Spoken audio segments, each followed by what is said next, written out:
I believe that all members of the subcommittee should have had the benefit of being circulated or having received the missive from the Barbados Tourism Marketing, Inc., dated October 1st, 2021.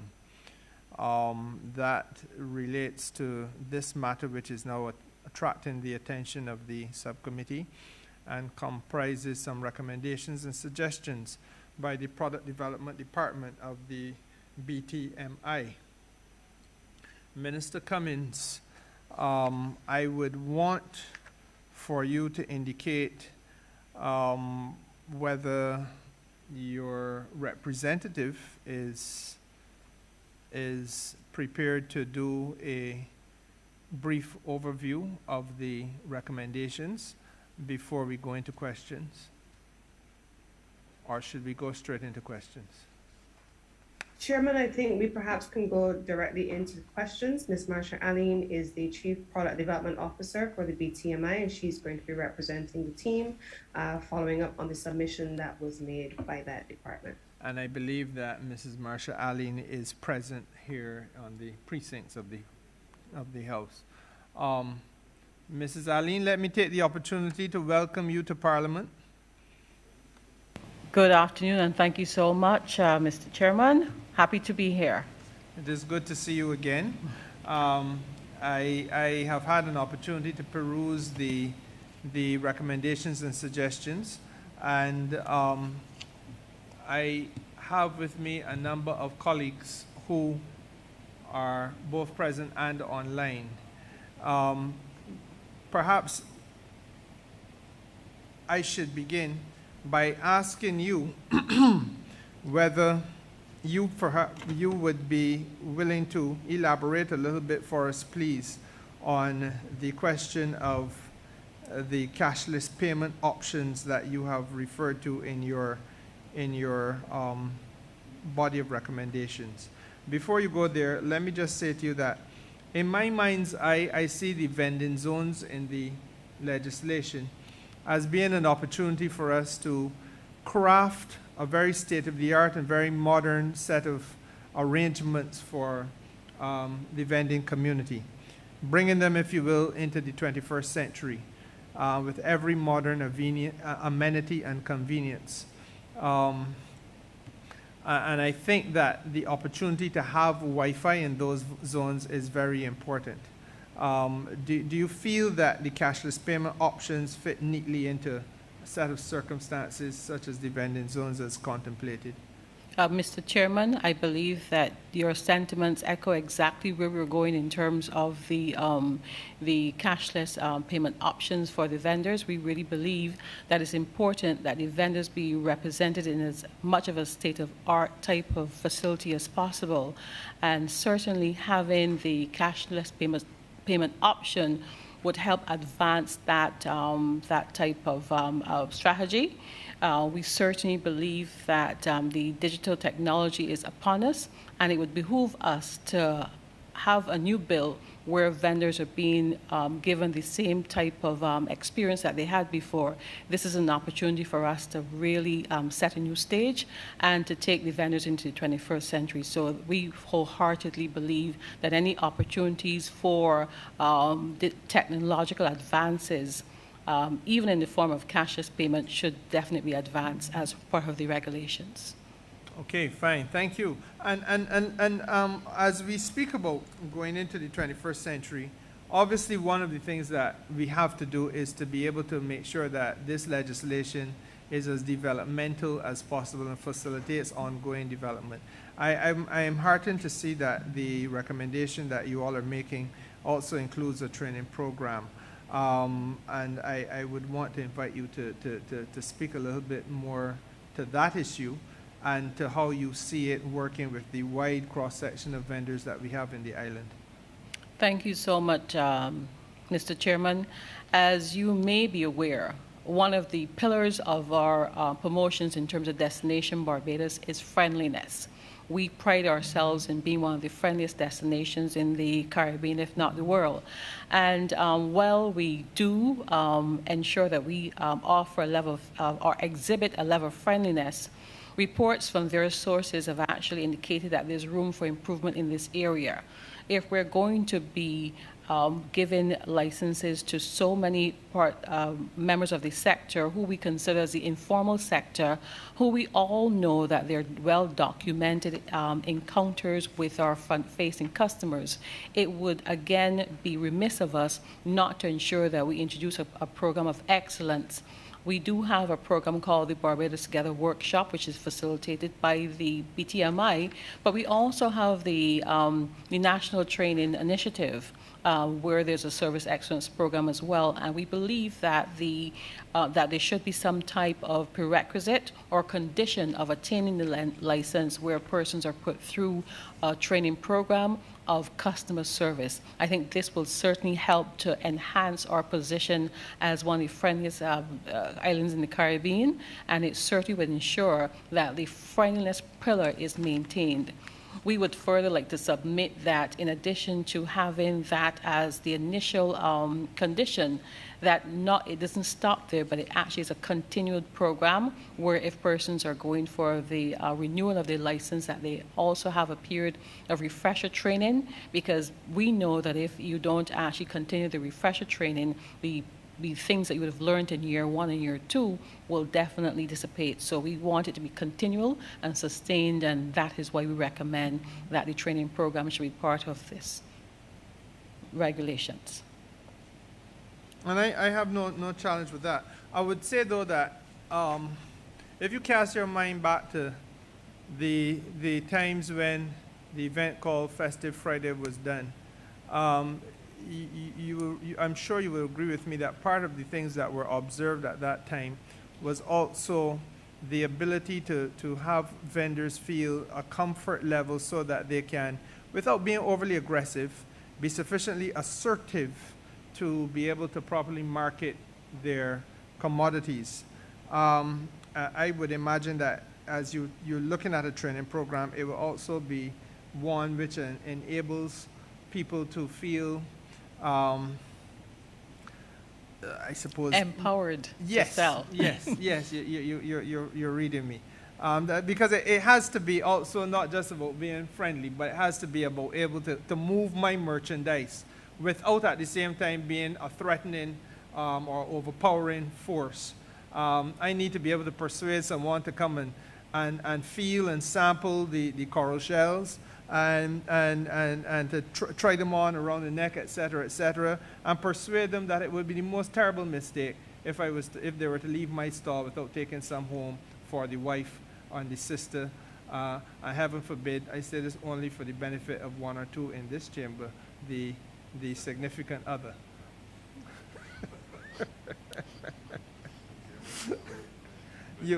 There's a request. If you wanted to respond, Mrs. Aline, you have the opportunity to do so now. And then there's a request from the Honourable Member for St. Michael East, Mr. Prescott, for the floor. Thank you, sir.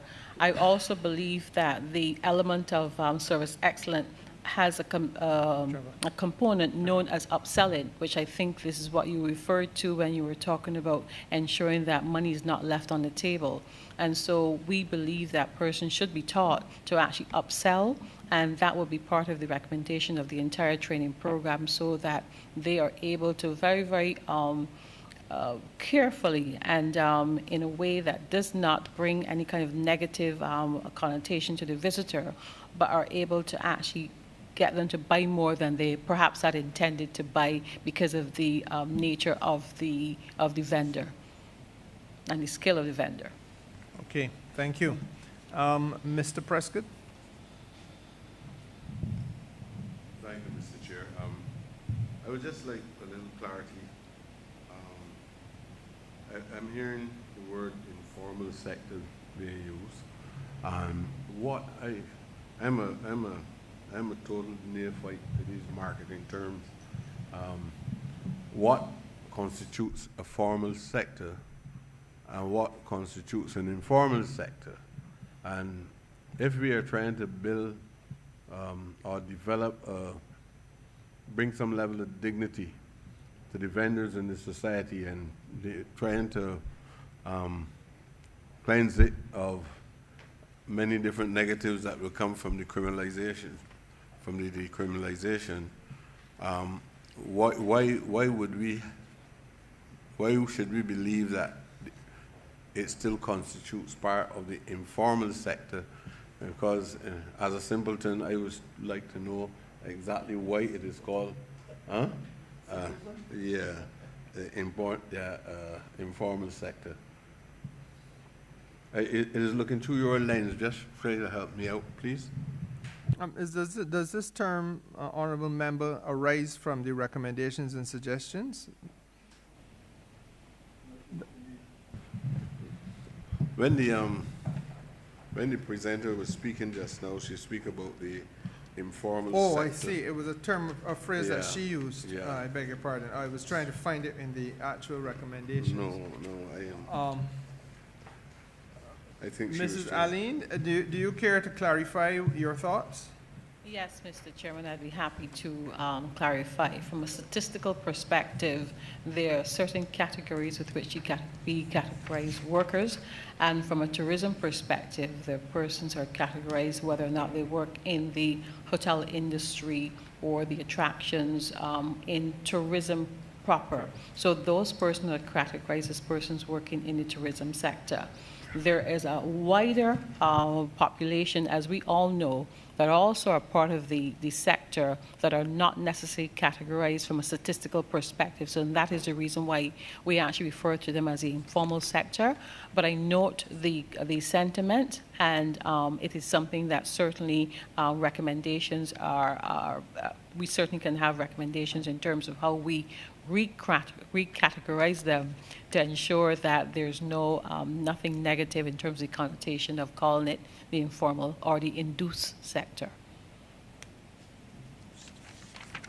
Thank you. Okay, thank you, honorable member. Senator Althea Wiggins, you have caught my eye. Thank you, sir, about that, for catching your eye. Just one quick question to Mrs. Aline. I think maybe Ms. Moore can correct me. I think one of our ministers is the Minister of Labor, Social Partnership, and the Third Sector.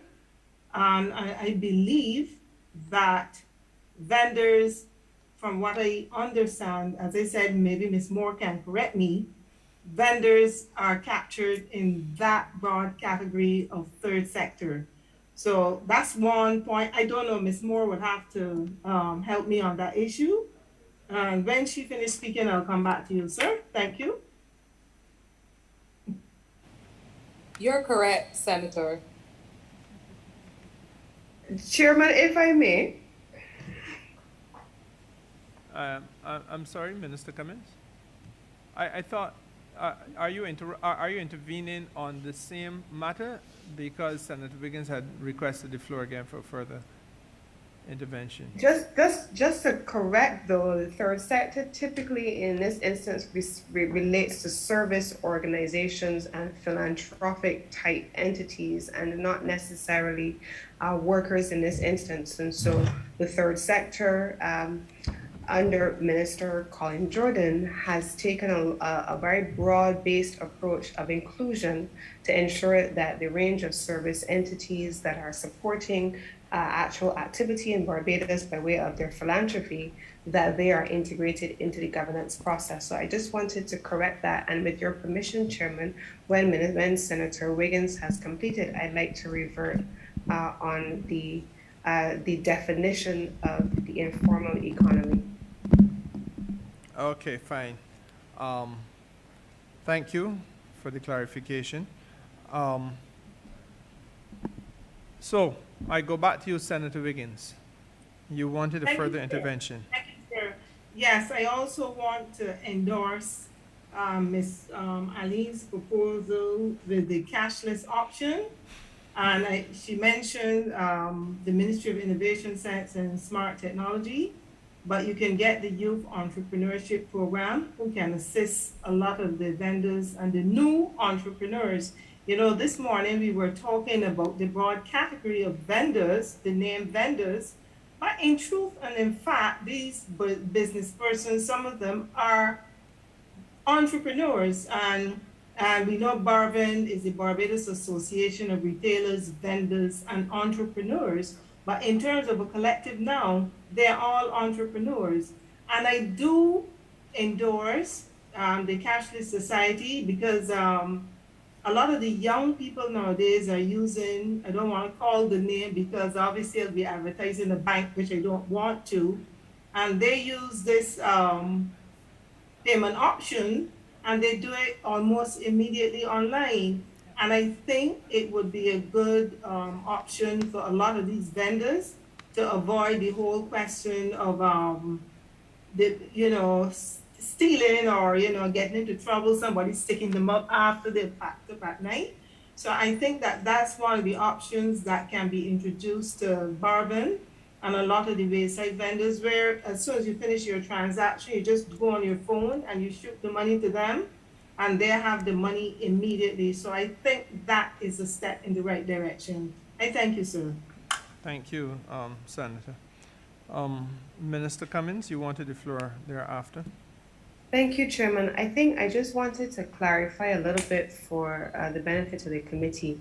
Mrs. Aline, in referring to the informal economy for the purposes of the balance, the capturing in national accounting, you typically would see by way of foreign exchange generation, you would see by way of taxes collected, revenue earned from various sectors broken down in your balance accounts, as you know, in your balance of payments, as you would know. And so you see that typically by sector. And if you are not necessarily functioning within that broad economic framework where you are engaging with the banking sector and making deposits actively, and those are the kinds of things, and number of persons employed, FX generated, then that tends to constitute what we would call the informal economy. And I think a lot of what is being proposed here in terms of giving the dignity to the sector that it deserves, putting the Wi-Fi that you've spoken about, rightfully, Minister, in place so that there is the ability to then use cashless systems and also to use technology to integrate a lot of the current modalities for doing business into vending will go a long way, not just in giving the dignity and being developmental, but then formalizing, which for economic purposes has not necessarily been captured in national accounting. But also it allows persons to, in many instances, if you want to go to, I know a young lady now who wants to purchase a vehicle or and in one instance she wants to purchase property, but because she did not have her business either registered, she did not have a business account, she wasn't depositing monies in her business account. She now has to, from the banking perspective, she now has to deposit monies that she was keeping informally into an account for a set period of time to be able to establish a business relationship in order to qualify for credit from a commercial institution. That is the formalization of which I believe Ms. Aline would have been speaking, and the kind of categorization that really now can help to give the dignity as opposed to a stigma associated with that, because there is a formal definition associated with the term. I just wanted to clarify that, Chair. Thank you for the clarification, Minister. Mrs. Aline, I recognize Minister Humphrey, but before he goes, I wanted to ask you please to elaborate a little bit on this matter with respect to Clause 5 of the bill. The licensing grant should also include police certificate of character, and verbiage for the police certificate of character should indicate it is not for discriminatory reasons. At present, Clause 5, I'm not sure if you have the copy in front of you, hard or soft, but it is Clause 5 for the benefit of members speaks to regulation of vending activities and the application for the grant of a license. And it says at 1 that the person who seeks to operate as a vendor in a vending zone not a beach, esplanade, garden, or park, shall apply to the minister for a license. So you are seeking, as I understand it, or sorry, you are recommending, as I understand it, Mrs. Aline, that we should add to this mix of requirements a police certificate of character. Can I ask, please, what is the rationale behind that? Certainly, Mr. Chairman. Obviously, the police certificate of character is certainly not for punitive purposes, but to ensure that the committee has a better sense of who the vendors are. If there were any issues in the past, it should be flagged, not for punitive measures, but so that they have more information as possible. They said information is king, and I think the more information we have, or the committee has on all the vendors, it would certainly stand them in better understanding. I'm hearing you, but I'm not yet persuaded as to how that advances the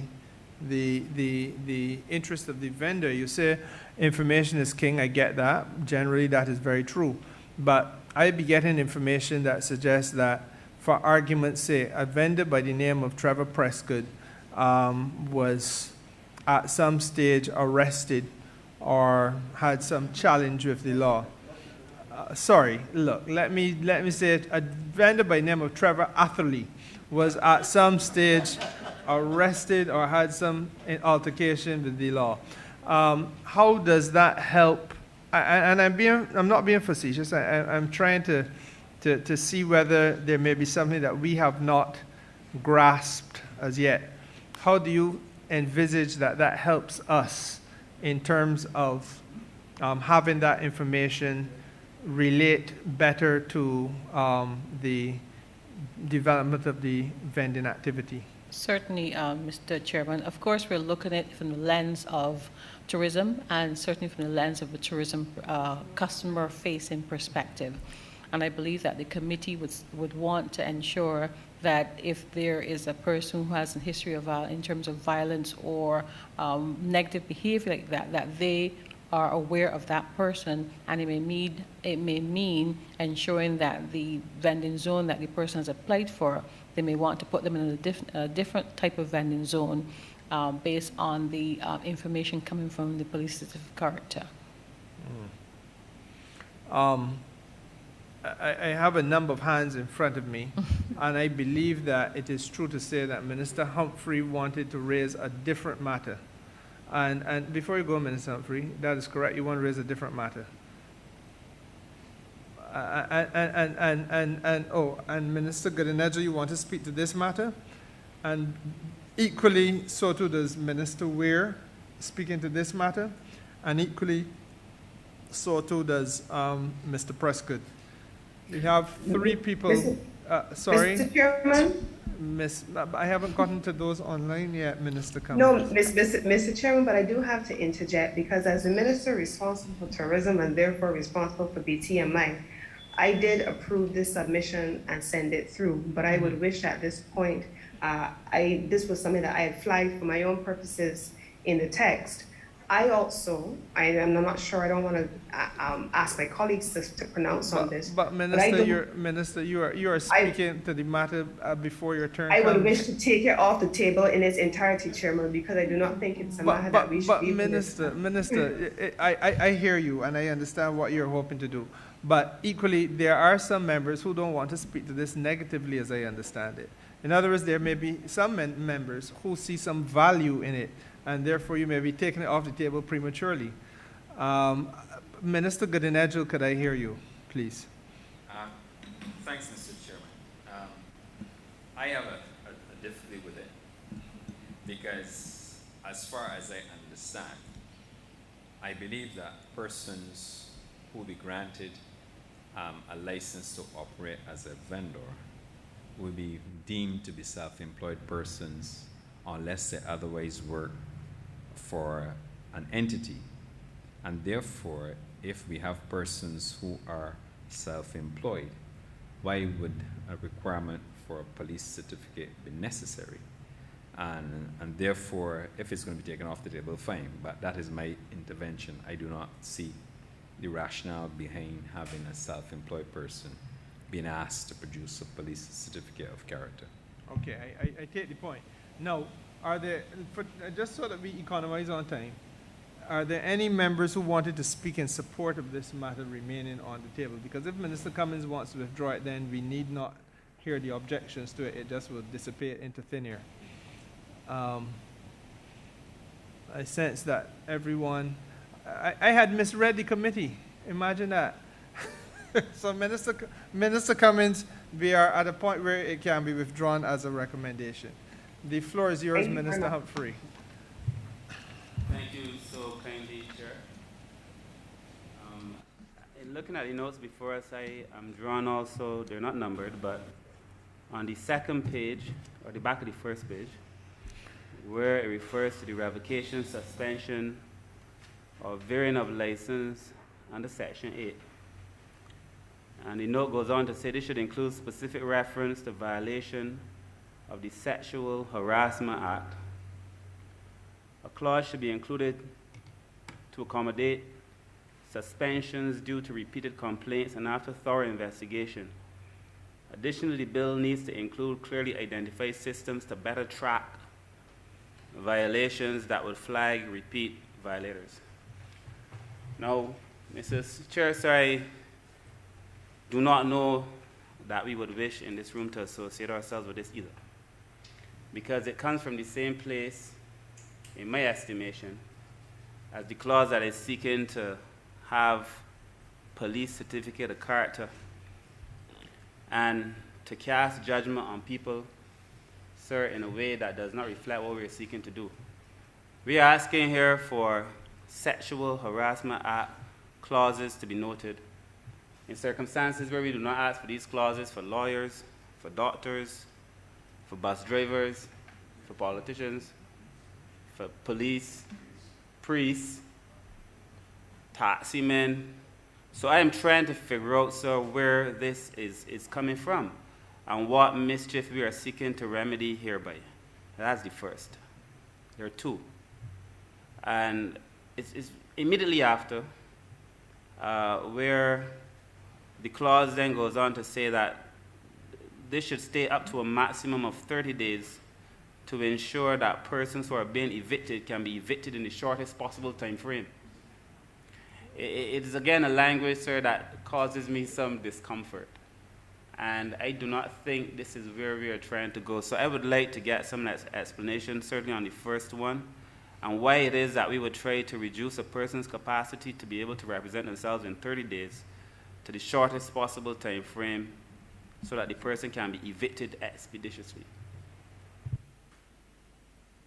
Mrs. Aline, I would invite you to deal with the second matter of concern first, which is the Section 19, relocation or eviction of vendors, and the matter relating to eviction in the shortest possible time frame. The reason why I asked you to deal with that first is because I am actually doing a search of the legislation as I speak, because there is some uncertainty as to the existence in Barbados of a Sexual Harassment Act.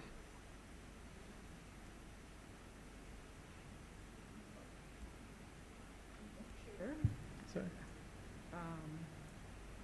I just need to intervene in terms of... Please. Deputy Chief Parliamentary Counsel, okay. Mrs. Aline, while we just avail ourselves of some certainty with respect to such legislation, would you mind addressing the second part of Minister Humphrey's question? Not at all, Mr. Thank you. Chairman. Believe that we would have actually inserted that recommendation as we looked at the entirety of the eviction notices. I think that there are 3 separate ones, and one spoke to for emergency purposes, and we were seeking to almost consolidate and show that the first article that speaks to up to 30 days would include if the person needs to be moved for emergency purposes, as opposed to issuing a second eviction bill. That was really the only mischief that we were actually trying to ensure that was captured.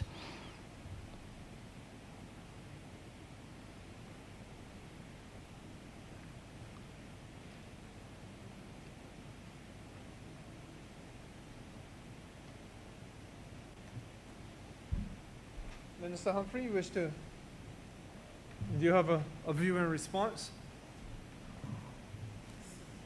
I'm reading section 8, and I'm just trying to figure out what guided Ms. Aline. Sure. Because as I look at revocation, suspension, or varying of a license, under paragraph 8, are you reading from there, Ms. Aline? But I also was looking at the fifth, fourth and fifth schedule, where it speaks to the actual notices. And there are, on the fifth schedule, part 3, there's the emergency notice, revocation notice. And before that is the revocation notice. So we just was trying to almost consolidate as opposed to have them separately, so that the fifth schedule speaks to a period as opposed to just given 30 days.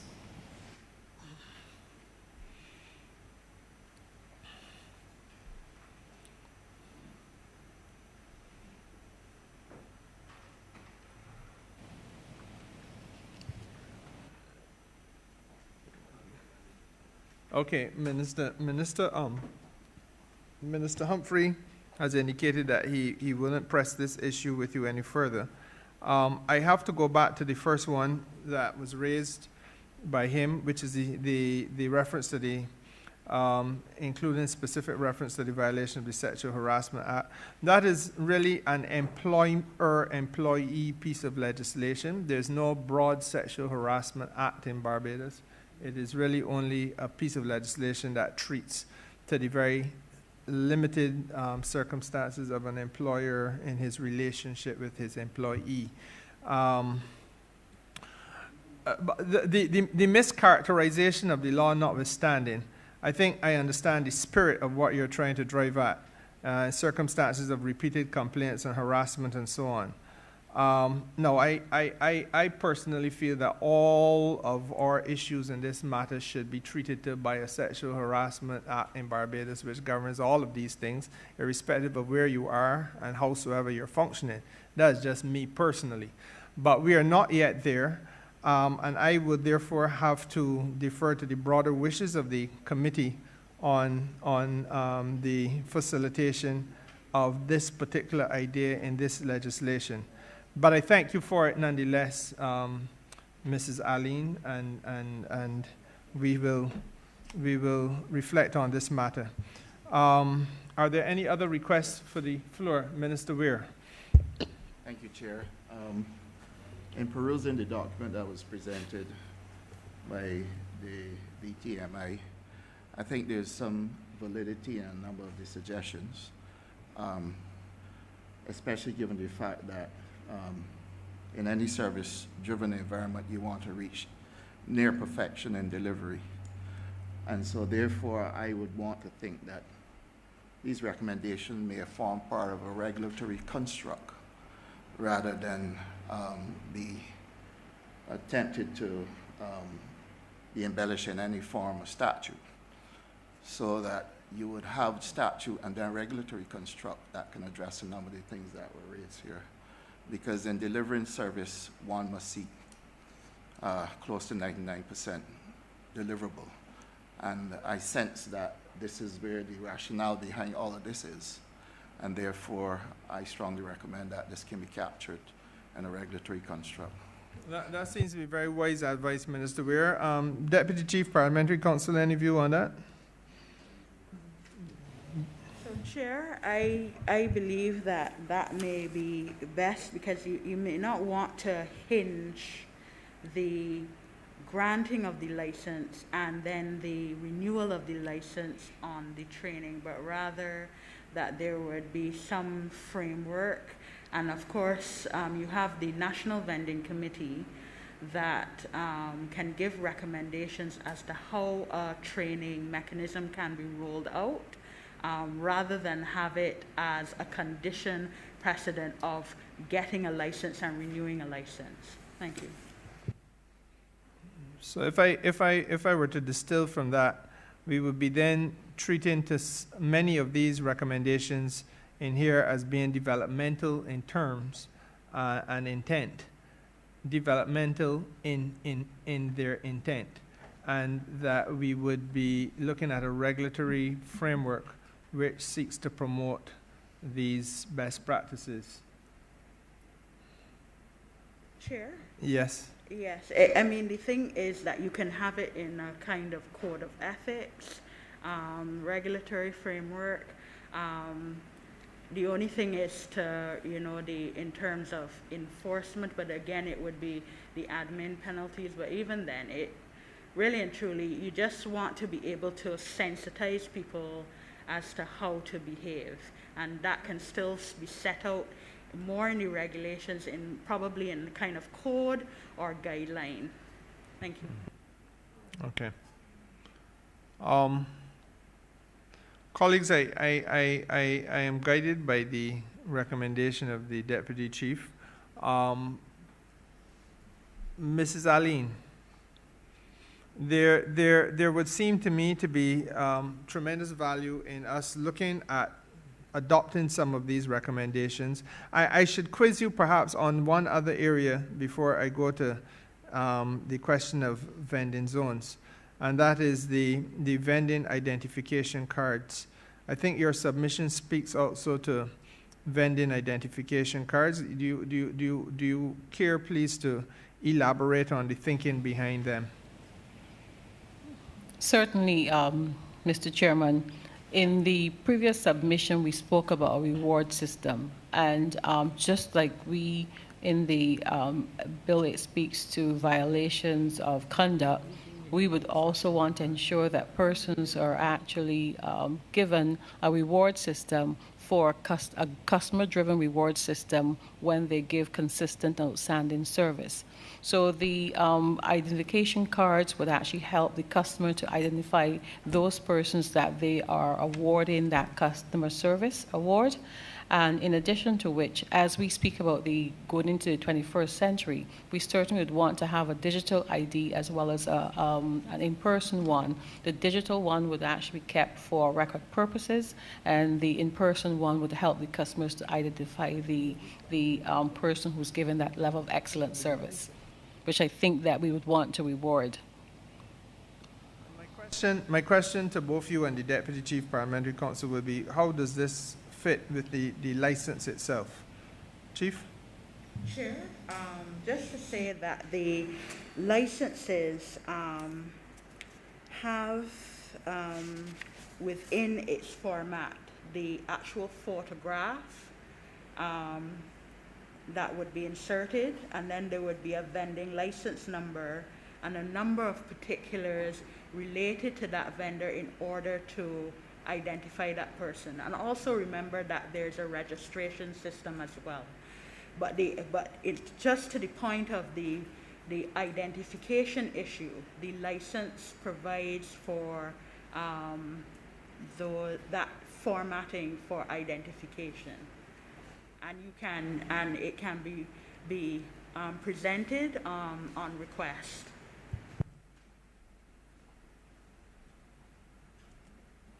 Thank you. Does that sound as though it would capture the spirit of your intention, Mrs. Aline? I think it would do.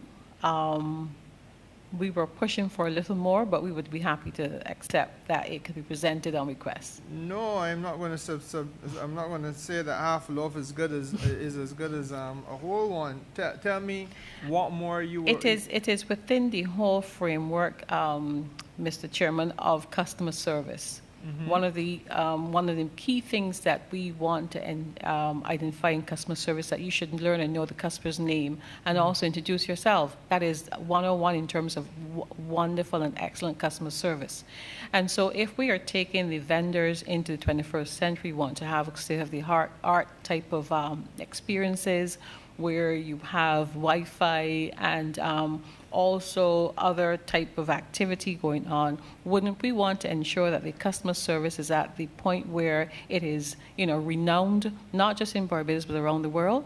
And so to have a vendor saying, hi, my name is Mikey, I make the best jewelry in Barbados. That to me is the kind of customer service that we really want to take the vending to. So what you're saying is that while the license is something that the customer may not see, or may, depend on the circumstances, actually see, what you're proposing is that the vendor would have an ID, which may actually be affixed to his shirt or whatever, depending on how creatively it is done, so that the interface begins with an understanding of who it is I'm talking to. Certainly, Mr. Chairman, we believe in the whole adage of ladies and gentlemen serving ladies and gentlemen. And if we were to have all of our, persons who actually serve in customer service in that framework, you will see the service levels definitely rise to a new level. Thank you, Mrs. Aline. Deputy Chief, Parliamentary Counsel. Chair, I was wondering if maybe the vending license could then be reconceived as a vending license card, in which case then you would fit all the particulars on the card so that it would be presentable, and maybe serve some of the objectives that are being identified by the BTMI rep.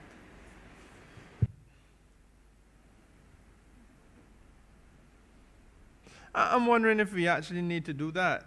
Maybe what we're being invited to do is, it does at first blush appear to be doing work twice, but I can see some value in what Mrs. Aline is recommending as a standalone, independent of the vending license, which everybody has to have. But what I think she's trying to take us to is a point where you are wearing in printable format, you have an identification. It might be something you wear around your neck. It might be something you put on your shirt, whatever. But Chair, it reflects. Chair, but just to say that maybe you can combine the two.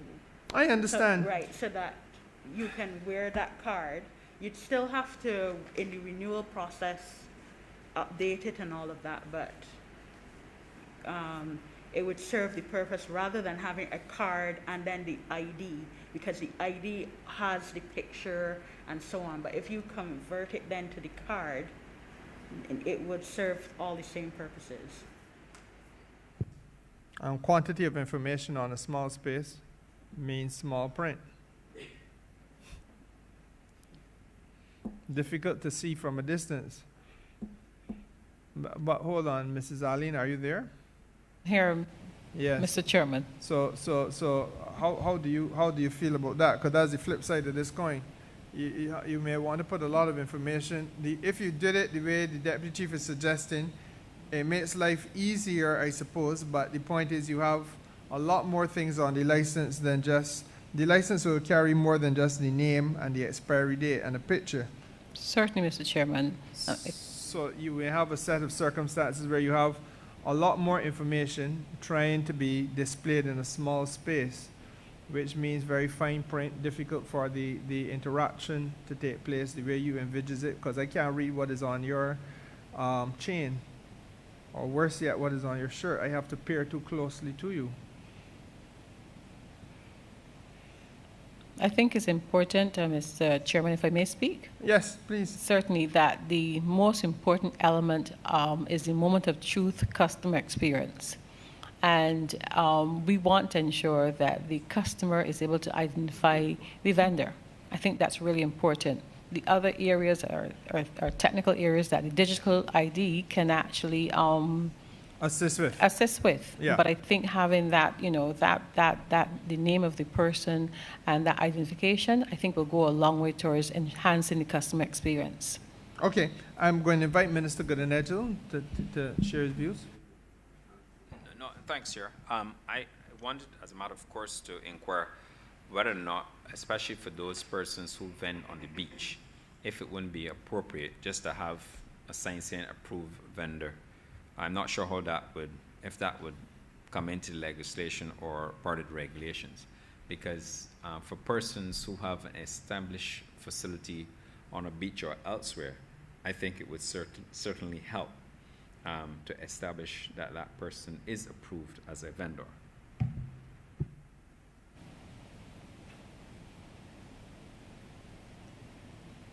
You have just made it a little bit more complex. I share the thinking though, and I think I must say that there's merit in this separate and distinct Deputy Chief from the license itself. I think that what we are being invited to do here is to go that next step in terms of hospitality, where, as Minister Goodenedgel is saying, you may have, you could actually use the term approved vendor, but what you want to do is to instill that sense of confidence. I am meeting Ian. Ian is an approved vendor. I see his picture correlates with the face I see in front of me, and therefore I can lower my guard and feel that the interaction is authentic, especially in the circumstances of some places where the beach is one of them. There are others where we have had some unfortunate incidents with regard to our tourists. Yes, Minister. Proceed. Yes, and Chair, I think what it would also do, it would remove some of the obstacles and our doubts associated with who is a approved vendor and who is not, especially when it comes to persons checking to see whether or not this person is an approved vendor, so that you wouldn't have any difficulties, one, in identifying it, and secondly, in invoking penalties, which would then, I think, reduce the workload of the vending committee as it relates to the proper regulation of vending. And I think that the best place for this probably then would be within the regulations, as Minister Ware is saying. So my feeling, Deputy Chief, is that we should take this on board. Both Minister Goodenedgel's comments and the recommendations of the BTMI, merge them so we have an approved vendor concept coming out of it, and that we facilitate this by way of the regulations, which we will then have to roll out separately. Mr. Prescott, the floor is yours. Sir, I just want to make a point. It's on the learn point of what it is we are trying to achieve in making all the amendments, listening to all the different perspectives. I was just saying to my friend that something that I thought was lost in my memory long ago.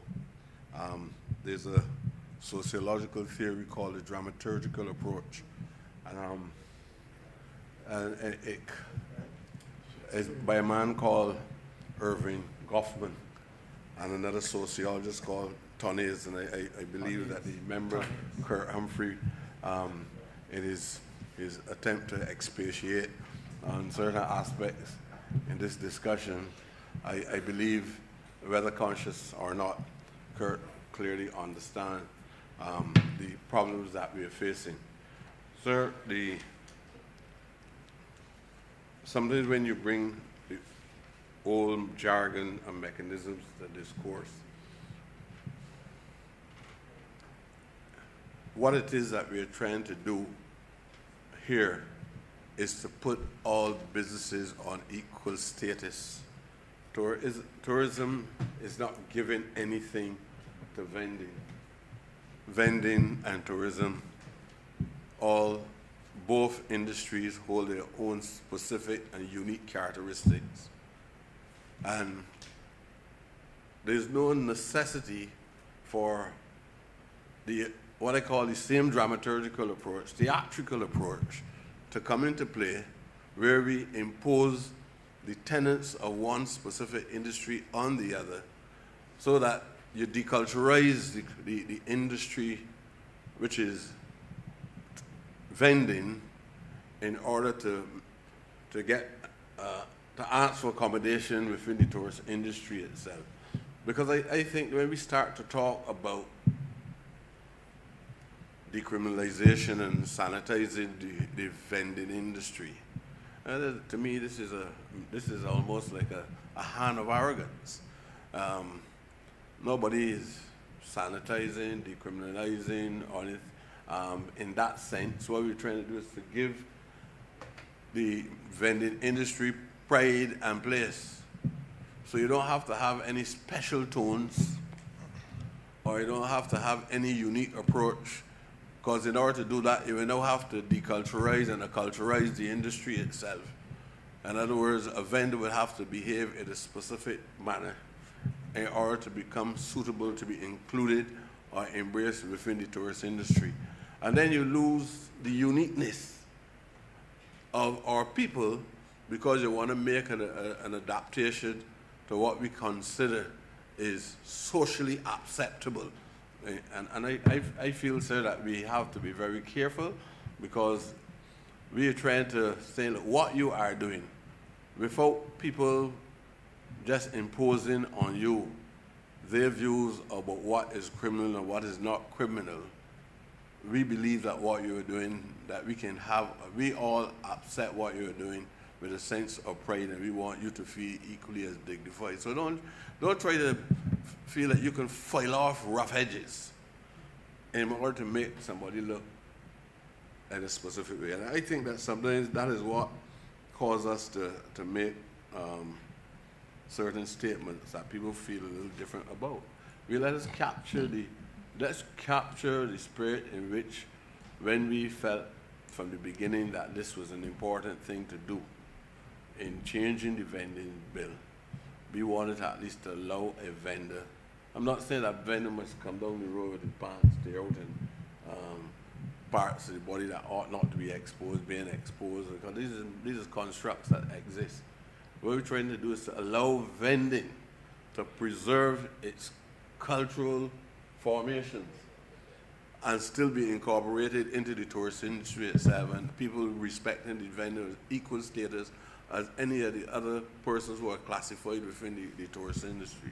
I think we can understand that, or not. You would not even think about police certificate character, because that is the head thing that we try to avoid. If the established businesses don't ask people who deserve to show a police certificate character for such a document, I don't want to hear that we're doing something and then we're going to impose upon an ordinary man, bring me a police certificate character in order for the man to come and sell pears, and in order to sell oranges, when the society itself has pushed the man already on the periphery, right? So I believe this is something that we all see, and there's things that we all hear. So I'm just saying that we need to, whatever we're doing, we need to capture the spirit of what we intended when we started about on this journey of decriminalization. And it might not be, the word might not be interpreted as wide as it should be, but that's why we're studying things like how do we expunge the records, the criminal records, and how we allow, how we deny, in fact, how we avoid having small matters that are, if there's anything less than a misdemeanor, how we allow a police officer to intervene unnecessarily sometimes when an ordinary civil servant or officer can do the things that the police sometimes think that they ought to do. And we heard this morning, sir, about people saying they had to face all kinds of pressures unnecessarily. So let us, and probably it's unfortunate that we could not bring everybody together one time, so you would hear what other constituencies in the commercial society, how they feel about their role in the society itself. Because this morning, I came here just for a short while, but I heard what the vendors were saying. And we are hoping that when this legislation is finished, that we won't have to face these things anymore. I just want to make that brief comment. I thank you, honorable member. Let me just try to make sure that we're all on the same page. Your reference with respect to the sociology is entirely accurate, and the point is taken. I don't know that I agree, however, with its application. The certificate of character is off of the table. So I hear you on that. I share your sentiments, but that is not before us any longer. No, I'm with you. I'm with you. On the more substantive issue which is before us, which is the identification card and so on.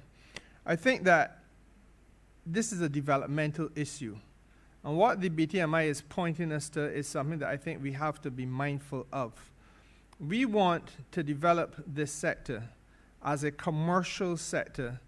In fact, to use the language of Barvin's president today, we are businessmen. They are businessmen, and they want to be treated as businessmen.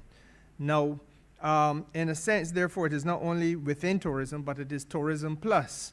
It is also about Barbadians. He also made the point to us early this morning, before you were here, that the tourists go to the vendors. And we know from the discussion that took place that very often it is the Barbadian community, not the tourist community, that has mistreated vendors. And the stigma attached and so on has been acutely Barbadian class structure being applied to the business of vending. I think that what we are being invited to do is to recognize that we have to enhance the sales environment so that those people who are from certain social backgrounds in Barbados that can be persuaded to do business with a vendor, but do not now do so comfortably, will feel a greater sense of ease. And let me be frank, in the west coast of this island, which I represent part of, there are people obviously who go to the beach like anybody else. And they see vendors on the beach as we all do. I am not entirely sure that they do as much business with the vendors on the beach as the tourists do. But I do know from my discussions with people that sometimes there may be small issues, or apparently small issues, like confidence that the person I am about to deal with is an authentic representative of the vending community. We've all been reared on the stories of the snake oil salesmen and the man selling mahogany birds and so on. But that may, while we've laughed at it, that may have more of a significant impact on the psyche of middle-class Barbados than we imagine. And I'm being very real here. I represent some of that community. I must tell you, therefore, that I think that what we are being invited to do is to recognize that if we can say to anybody, Barbadian or otherwise, this is an authentic business person, approved, as Minister Goodenedge said, an approved vendor. And that does not mean that there are some vendors who are not going to be approved. That just simply means that you're giving them that stamp that says, I am Ian and I am approved by BTMI or whoever it is that I approved by, and I on the beach. That person knows by virtue of the identification that you're wearing that I am doing business with somebody who is legit, and it makes the transaction and the arrangement of discussion, the whatever the transaction is, a lot more commodious. And I think that's what we're trying to achieve here. Because all too often, money is left on the table simply out of apprehension, fear, misunderstanding, a feeling that you're dealing with a bad boy or rude boy or something else, when none of those things might actually be true. And I think that is really the spirit in which this is being given. That's my reading of it. Minister... That's why he tried when he started to say I'm not giving any specific plan. Okay. Right? I understand that. I also understand why people would put the views on the table. We said we indicated that it is off the table in relation to the submission here today, but I'm saying that it's still very much it's part of the psyche of the Barbadian, and we must always be cognizant that these are the things that we're trying to avoid. But I'm not talking about any specific plank in contributions being made, either virtual or present, or the people who are present here. Okay. Thank you. I see Minister Ford and then Minister Cummins. Yeah, thanks, Chair. To prevent you from getting vocal for you today and to continuously repeat yourself as it relates to this whole issue of license and special license, I want to say to you, Chair, I will alleviate that which will be obvious if you continue and continue and continue. And to say to you that this ministry that I lead, and through the NCC, we have already facilitated with a special license for all persons on the beach. So that is already in place. So that, I think I can give you good, happy and good news, good tidings of great joy today, to tell you that that is already a system in place and it is working very well. They have a special license when they are become beach vendors, and those licenses have a special notification that these persons are prescribed vendors through the NCC to vend on the beach. Right? Those are glad tidings of great joy. I think then, Minister Cummins. Thank you very much, Chair. I'd like to support the comments made by Minister Gooding-Edgell, but also to really support what you said just now, Chairman, in your outline. You also happen to be the minister with responsibility for small business, and I think you, better than many of us, would know that one of the great laments in the small business sector oftentimes is that people start out in a given space and they don't necessarily evolve into the types of businesses that Mr. Alsop in his submission earlier today from Barvin would have referred to, where you get, you move from being a small businessman or a sole trader and you start to become the person who's importing, who's the person then distributing and wholesaling. That evolution of the business person is what I understand these developmental components in this document are being designed to lend themselves to. And I think part of dignity and part of removing stigma associated with certain types of activities is also allowing people to move in our own minds from where they once were. So the notion that I may start out one place and historically this is what it has been, and that there is no space to move and no space to evolve and no space to become something that is more akin to the accumulation of wealth as opposed to daily subsistence living is something that I think this submission that Ms. Aline has made in terms of the developmental components of it, those which were proposed earlier by Minister Weir and those which were just added on by Minister Gooding-Edgell, are designed to accomplish. There is something very special about the Barbadian psyche beyond those things which are negative, and it is the need to be aspirational, to be inspirational, and to always aspire for more and greater. And so I would want to associate myself with your comments from a small business perspective, but from a developmental perspective, and also from a tourism perspective. If you look at markets all over the world, and vending is not just done in Barbados, markets, artisanal markets are a huge drawing card for travelers wherever you go in the world.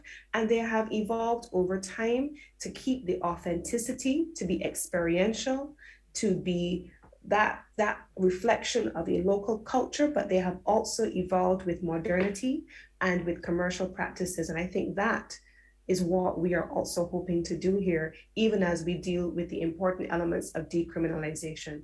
Decriminalization and supporting evolution through development. I think that is what part of our important charge is here. And I would support everything that you have said, Chairman, and all the others on this particular point. Thank you very much, Minister. So I think that we could feel comfortable in going now to the next issue, which arises out of this very useful paper from the BTMI. And that is, Mrs. Aline, the question of the vending zones. Now, you have outlined some of the areas where vending takes place in Barbados, and you have recommended that further zones be established. I just want you to be able now to take the ball in hand, guide us through where you would like to see the zones and why. Let me say to you that my mind is an open one, an open canvas on this matter. Believe you me, I've said before you came to this place that I intend to speak with all of my colleagues who hold seats in this chamber to get their input so I can be persuaded on anything with respect to the vending zones. I want us to be as facilitative of the development of this business as possible in Barbados. I don't believe that we should be pigeonholing people and that we should have a cluster of people, sorry, not a cluster, an overabundance of people in one small location. In fact, we heard today from Barvin the undesirability of that. But equally, we all know that this has to be done in an orderly and structured way, and we have to plan out the evolution of these vending zones. But identifying places across the island is where it all begins. So I welcome, in fact, this is really the first presentation that has spoken directly to the issue of what the future looks like in terms of the geography of the vending zones. And I would like to hear you on this matter, please. Thank you so much, Mr. Chairman. Let me first start by saying that the bill does refer to a number of areas that we agree with that are good areas for vending zones, but we'd like to make some additional recommendations. And we would want to start off with St. James. We divided a number of them by parishes. So St. James. You know, if you're starting there, you have my undivided attention. That was not intentional at all, Chairman. That's just where it fell. Fair so enough. Weston is an area that we believe, we know that there are some challenges in Weston from an environmental perspective, but notwithstanding that, I think that the area itself lends, because of the high traffic that persons go back and forth and traverse that area, it lends itself to a vending zone. It could be a small one that is actually set up, but we think that that is an area that certainly could, it is below the Lime Grove, which is obviously well-established high-end shop. But there's nothing after, nothing after that same area that persons could stop at the shop. There are one or two, I think, little boutiques, but outside of that, there's nothing in that area that that would lend itself, that person set up for vending. We do know that there are some food and beverage activity happening in the area, but we think it could be complemented by having a vending zone, a full-fledged vending zone. In addition, we think that Holders Hill, I know this is an area that we've long felt that needed some more activity. During the cricket season, Mr. Chairman, you would recall that this is one of the areas that is frequented very much by our visitors. And I think that if we were to get the community-based tourism going in that area, having a vending zone in that area certainly would have to be very welcome for the community, because we are striving for economic empowerment within the communities. But I think it would also help a lot in terms of that is an area, Mrs. Arlene, that you don't have to spend any time elaborating upon.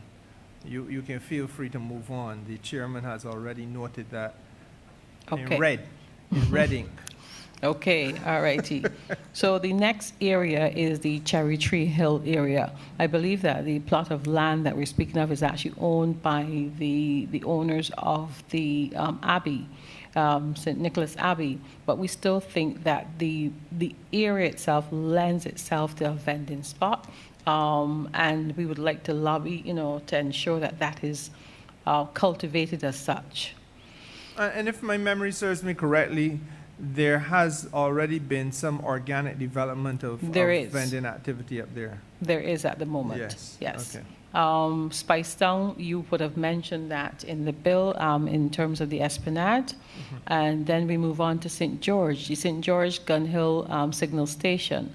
Right now, people go there to actually view the Gun Hill Signal Station and to get the history of that particular area. But if we were to add, again, this is probably through the National Trust, but if we were to add a vending zone in that area, it would certainly create almost a multi-purpose kind of area and activity that persons would want to linger and not just go to the signal station. So what we try to do is not just look at open spaces, but look at places where there's a complementary activity happening and include vending in that particular area. Another such area is the Hackleton Cliff. And if you've ever been up there, Mr. Chairman, Mr. Chairman, it is a lovely vista of the entire Atlantic Ocean and it shows Barbados in all its glory. And it is a very popular stop for our tour buses, cruise lines, and persons and going to see the rest of the island. And we feel that in terms of the community, that the community would welcome having a vending zone in that area. For the benefit of the honourable member for St. Michael's South, he will not see the beauty of Barbados's coastline at the time of day that or rather the time of evening that he goes up there. But it is something that is a sight to behold during daylight hours. Proceed. So St. John's Parish Church is and Parish Churchyard. We thought that both St. John's Parish Churchyard and the St. Lucy's Parish Churchyard, these are iconic churches in Barbados. And based on the history of both churches, I certainly believe that it would lend itself to vending in that particular area, even if it's not in the car park specifically, but certainly around the area. When we go on to St. Andrew, we felt that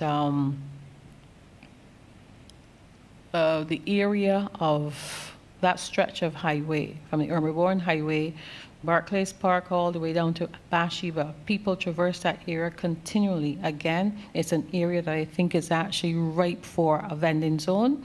And if it hasn't been considered, we'd want to recommend that it's considered for that particular area.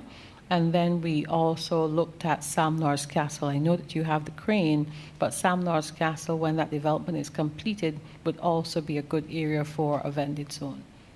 There is a restaurant almost opposite Sam Norris Castle right now called This Old House. And the surrounding areas, I spoke to the owner very recently, and one of the things that they wanted to do was to actually include the community to come out and play there, where the cottage industry personnel within the community, and why not include other business persons in that area to play their wear. We also identified Farley Hill, Chalky Mount Pottery, the Morgan Lewis Windmill. Morgan Lewis, again, is one of those very, very popular, iconic spots. And I think it would be great as a pull factor to add a vending zone in that particular area. So to Six Men's, and then the trailways in St. Joseph. This is a pretty new development, but I think it would be great by the Joseph River Bridge to have that a vending zone in that particular area as well. Thank you very much, Mrs. Aline. I must tell you that I share your views. I wonder why you would have left out the area around Harrison Cave. But I suspect that that is going to be subject to its own developmental thrust distinctly and separately anyhow. So the leader of the opposition draws to my attention Folkestone, which again is a fair point. But I think that none of us are really going to be able to off the top of our heads to identify an exhaustive list. I think that Barbados really is in a unique position where we can facilitate the development of vending in several areas, and every area probably lends itself to certain unique features and about the way in which we approach this business. But I thank you for the recommendations. Now, I think you sold yourself a little bit short. I'm going to, before I finish, the honourable member for St. Michael East wanted to intervene. Oh, I just want to ask the question, are these locations already, well, the locations are there, but is the dynamics of Embarkade already functioning in the specific locations mentioned here? Or this is a case where they... In some cases, right, yes. They have the foresight and believe that if this is not a season, I don't want it to be a season. I would like to see us concentrating heavily on seasonal exercises. That when the hotel season is going, unless you have a hotel season in the future, that almost will be all year round. I would like us to set up a big zone in a specific area, and with just a few vendors go there, it becomes a market for a specific time, right? Even as a tourist. When I say that, I was thinking about what the station name, no? The Gun Hill Signal Station, and what is going to be happening up there, and then what is happening right around that Jarrow Bridge.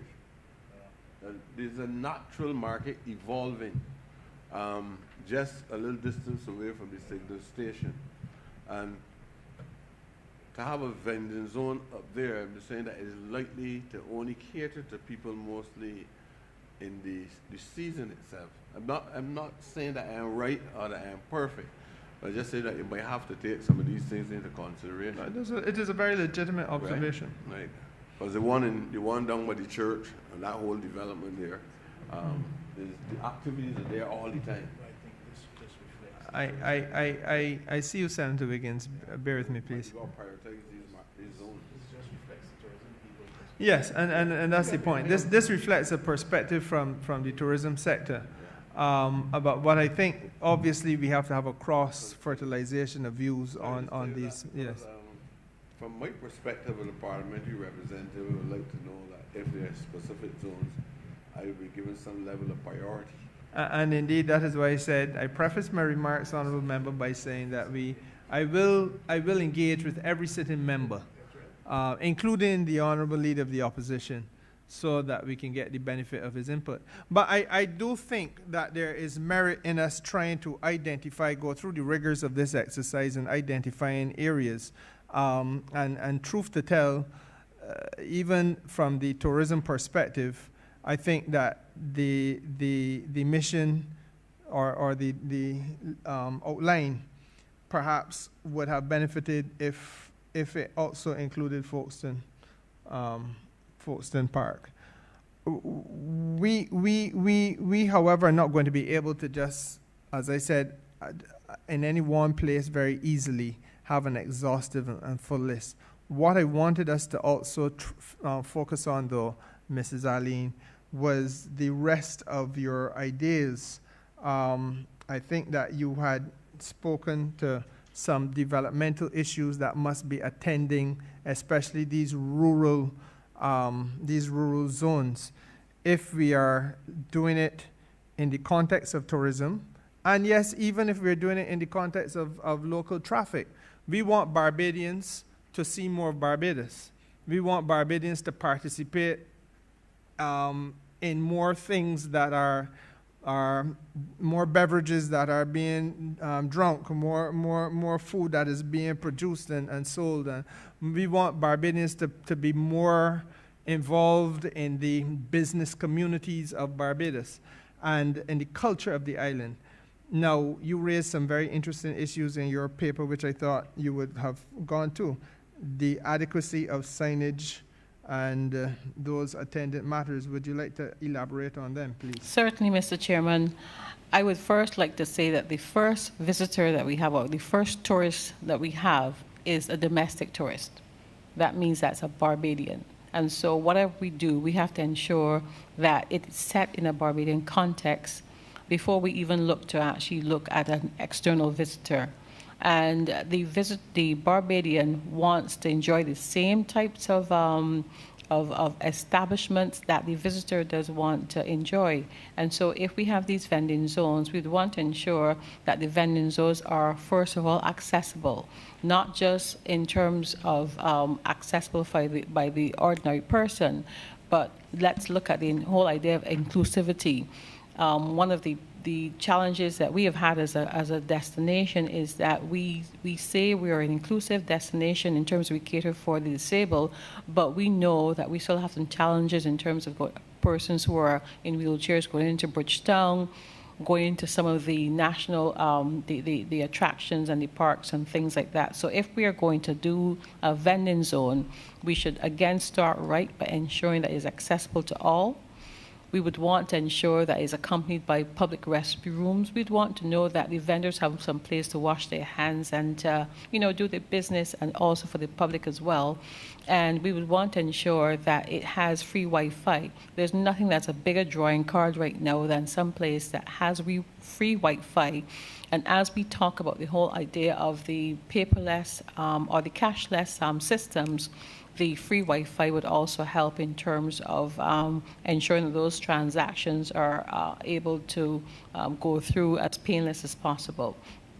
The informational and directional signage is something that we at the BTMI are looking at very, very much all across the destination. But specifically, if we're going to have these vending zones, we should have signage, not just directional signage, but digitalized signage that can tell you what's happening in Barbados, what's happening around the corner, information of interest to the island and the destination, and that would really, in terms of helping to ensure that we very much transport ourselves in the 21st century from a vending perspective, those are the kind of things that we'd want to ensure that we do. The other intervention that we had is that we would want to recommend that the vending zones be specific to the area. So we may we purpose a particular vending zone to say this is where, if you want the best artifacts in Barbados or the best arts and craft, this is where you should go. If you want jewelry, this is the place to go. And Mr. Chairman, one of the challenges that we have across the destination is that very often when we're looking for, this is us as Barbadians now, when we're looking for souvenirs to give to our visitors or to our friends overseas, we have to dig deep and dark to find those souvenirs. And we should have ready at the top of our mind places that we could send persons to that we can say, if you want to get, X and it's authentic, you'll get a fantastic experience, this is where you should be going. Thank you. Thank you very much, Mrs. Aline. Senator Wiggins had asked for the floor, and then after that, Minister Cummins, you caught my eye. So I'll allow Senator Wiggins to go first, and then you after, Minister. Thank you, Mr. Chairman. I just wanted to ask, in terms of the recommendations given by Mrs. Aline, if we're going to have consultations with the established businesses in the areas first to avoid the type of conflict which the vendor spoke about this morning. Because, some of them said that if they set up close to some businesses, they say that they are blocking their doors, and that's why the police had to be called in. So some of the business places that I see outlined here, some of the zones, would be close to established businesses. But these vending zones, I would imagine, if they're going to be set up in association with the government, it should be eliminating those type of issues. So that's one of the things I wanted to talk about. And obviously, like I said, I've been saying from day one, an area where I personally would like to see vending zone set up will be along the ABC highway, and it would be with all the amenities in terms of bathrooms, Wi-Fi, storage, ice, and everything. So along the ABC highway, and at least you get visitors on their way to the Grantley Adams Airport would pass the ABC highway to get there. And if I have even selected one of the places that I think would be a good place off the highway, where you can pull off the highway, park properly, go to the vendors, and then get back in your taxi and go ahead to the airport. Thank you, Mr. Chairman. Thank you, Senator Wiggins. Minister Cummins. Thank you, Chairman. I just wanted to respond to your query about the absence of signage and so on from in this paper. Just to say that we have just completed a significant body of work auditing product and the status of product in the post once the country opened back up, and that report is now with the ministry. And that report will be coming up as part of a comprehensive rehabilitation program, which does include signage and the integration of the vending zones that you ultimately and the committee will identify if they are connected to and related to the tourism sector. So just to make the point that when we're talking about setting up of zones, Ms. Aline, when she was speaking, she made reference to the fact that the first visitor is a local. So we are going to have to make some determinations, and I'm confident in your leadership on this and that of the members of the committee, that you will be able to differentiate what specific segment of the market each vending zone will be catering to. There will be those that will cater to both locals and visitors. There will be those that will cater to visitors generally visiting an attraction. There will be those that will be supporting community-driven entrepreneurship where people who are passing through the area will be able to access. There will be those specialized locations where if I want to be able to go and buy pottery, I know where I can find that. And if I want to be able to find basketry, I know where I can find that, and at the highest possible level. So I have confidence in the work of the committee, but just to say that we will be coming from the tourism perspective with a far more comprehensive approach through the respective organs of cabinet and onward. So you can look forward to that, including signage, Chair. No, thank you very much, Minister. I am not seeing any other hands being raised, and we had come to that hour where we were going to break for the day. As I made the arrangements, or before I made the arrangements for Friday, let me thank you, Mrs. Aline, and you also, Minister Cummins. I think it's been a very useful presentation. Mrs. Aline, truth to tell, the perspective has taken us broadly across the island, and that is vitally important for spatial balance. I need not tell you, you know very well that the consolidation of business opportunities in one or two small confines or corridors of the island really does not do any good for the broader economic development of vending or any other type of business enterprise in Barbados. And frankly speaking, from a tourism perspective, it's very damaging because you have the consequential effect of over-tourism and the saturation of hundreds and thousands of people doing business and making visits and so on in one area, as opposed to spreading that across the length and breadth of Barbados. So I thought it was very useful. And again, we will come to a point in the not too distant future where we settle on a number of vending zones and we begin to roll them out. But at least now we have a perspective from the tourism side that allows us to factor this into the equation. And I am indebted to you for that. Colleagues, with respect to Friday, I am hoping that we can have a number of people present. As Minister Gooden-Edgell rejoins us, I wanted to invite him to indicate whether he thinks it is feasible that we have the technical officials from MTW participate on Friday morning. I think what I would want to hear from them and what the committee would probably wish to quiz them on is the usage of the highway for vending and how we can best accommodate the idea of vending zones along the highway in particular, but other places as well. The other entity that I would want to have, but I'm not, is Minister Humphrey. I know he's on. Okay. I wanted to get the manager of fisheries markets. What is the correct title? Senior manager of markets for Friday as well. I didn't want us to settle on that in the absence of Minister Humphrey, but the truth of the matter is that I think we do need to have both him and the supervisor of markets from the Ministry of Agriculture side present, so that we can satisfy ourselves as to the capacity that now exists and what might be necessary to be implemented before we can have the legislation proclaimed. Now, we don't have up to this point, colleagues, any other written submissions other than that from Ambassador Commisson, and I would want to urge that we invite him for Friday as well.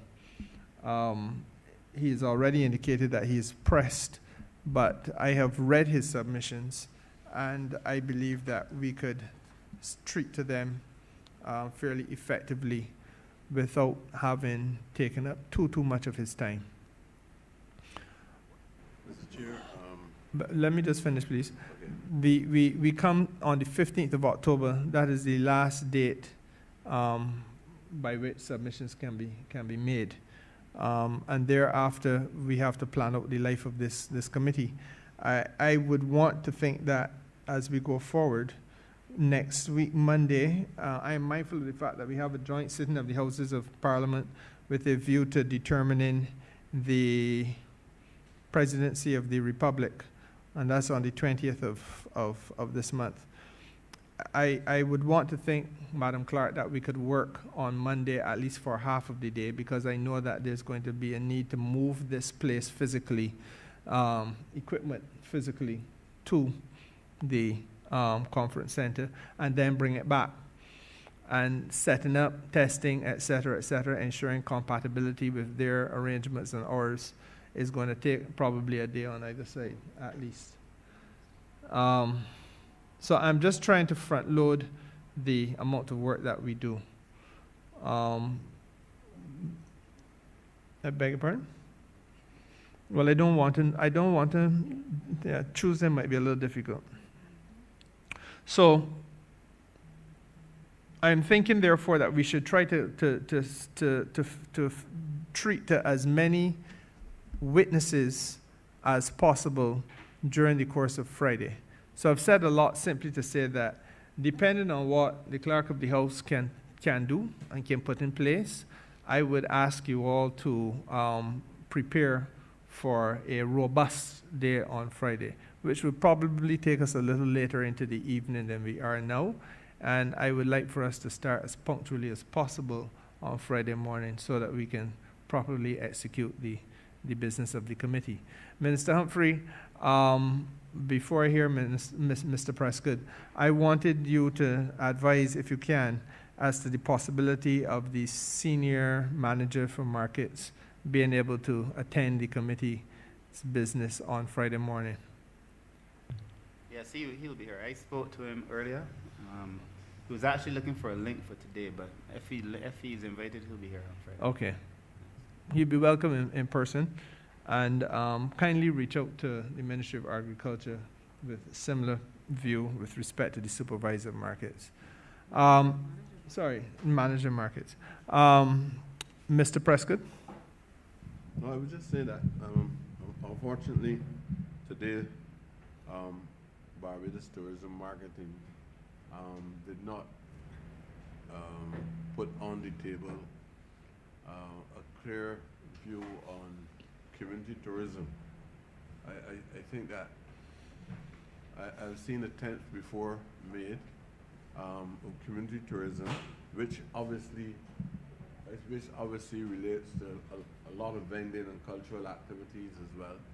And I don't know if we can tackle it from the perspective of community development or some other government agency that can give us an idea of a paradigm of what community tourism could be like, and at least them also incorporate vending stalls, and both food stalls and cultural activities and everything in a specific area like that. So I'm just trying to see if we can integrate the whole concept of community development, tourism, vending, and everything. Because when I looked at what we were saying here, our reflection, a lot of these things were driven by the interest of traditional tourism approaches to developing vending markets and so on. So I was just wondering if we could not get a perspective from them, even if it comes in another paper, or if community development could not say this is what we are thinking in terms of developing markets. Personally, as I said to you before, sir, I am seeing markets developing, vending markets developing across the community. Organically. Right, organically. And I would love to see a planned program. You know, you wouldn't stop the community the involvement, but one of the agencies could at least make a presentation on something of that nature. It's something that we need to think about. Okay, your point is taken. That's a submission from community development or some agency or tourism. Minister Cummins, are you still there? I am, Chairman, and I just wanted to make the point that I did indicate just a short while ago when I spoke last that we have just completed, I did say this earlier, that we have just completed a complete audit of the tourism attractions and our product, and that we will be coming to Cabinet and the other agencies with a full presentation. That would not have been presented in this context, Chairman, but that is very much one of the things that we will be presenting. I believe it's meant to come up to Cabinet next week, Thursday. Right, fine. Thank you. I think that Honorable Member, your views are with merit. We will have to have some discussions as to how we treat community vending within the context of community touristic experiences. So, colleagues, I think I've said all that I need to say about what we anticipate to do on Friday. Minister Ford and Minister Humphrey, I want to emphasize that the challenge we have is that because of the election of the President of the Republic, we will have next week a very difficult experience in terms of being able to have the amount of meetings that we had scheduled, for example, for this week. And then the commitment that I had given at the very beginning was that we would be, by the following week, allowing for the report and the adjustment to the legislation to be done so that we could come to Parliament.